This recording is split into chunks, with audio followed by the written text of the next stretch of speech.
Growing up in Greece in the 1930s, Colonel Steve Spiros Pisanos dreamed of flying. The life of this 95-year-old retired U.S. Air Force fighter pilot reads like a novel. From his unlikely journey to America to his entry into the Air Force and brushes with death in World War II.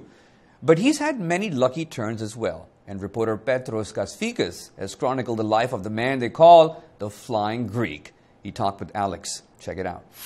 Over there, send the word over there.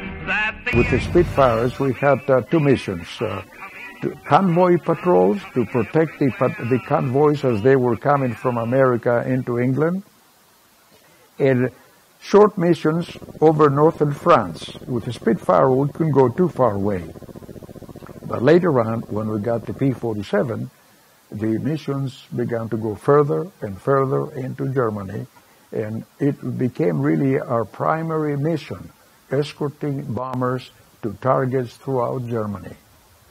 I completed approximately 110 combat missions, and I shot down 10 enemy aircraft. Now, for you, you're sitting there with this man who is 95 years old at the time you're interviewing him. He's a World War II veteran. So what was that experience like for you, getting to talk to him and hear these stories? Oh my God, I couldn't believe him. First of all, when you meet Pisanos, there's no way you could say that he's a 95 years old man.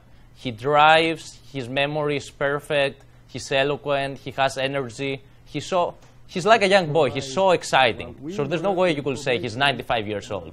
It is truly a fascinating story and such a difficult experience that he had. Talk to us about what he told you about his participation in World War II.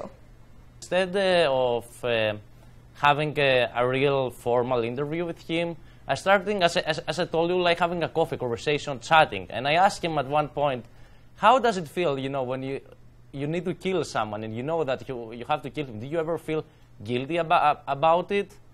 And he smiled and he gave that amazing quote, It was something that came through the moment.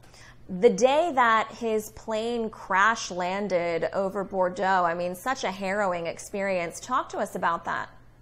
Yes, I couldn't actually believe it as I was hearing his story, how he described how a lot of pilots were lost because of engine failure, and he experienced a similar experience. They had one mission over Bordeaux, and as he tried to take his parachute and jump the plane, but suddenly, as he described it, according to his own words, when he gave a look at his right, he saw chaos, burns, and fields. So he was too low, and he couldn't use his parachute to escape.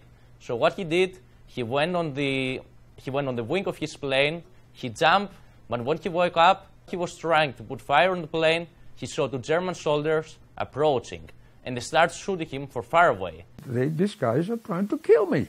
I dropped everything I had, and I began to run to a nearby forest. They follow me through and firing all along, and I can see the bullets hitting the ground to my left and to my right. Somehow, after several minutes, I must have really made either a circle or something, and I came out exactly where I had gone in to that forest. So with them in the forest there, and I can see my aircraft further down there, I began to run away from the area by my aircraft. You can tell that you put a lot of time and effort into this story. What do you hope people who read it take away from it? If you go back to his time and see all the obstacles he faced, his parents, his peers, his friends, it will be normal from their perspective to say, quit. It's not realistic. You fly in the skies, you're dreaming, boy. But he didn't give up. So I think that's a lesson that everybody can learn from Pisanos. That you are Greek yourself. You're here in this country. What kind of effect did hearing what this man, who so many years before you went through a similar move to a different country, how did that relate to you? Actually, it's a funny thing. I have held a couple of interviews, and Pisanos is the only person whose photograph is on my desk office, because it is a source of inspiration. I have never done that for another interview I have held in the past.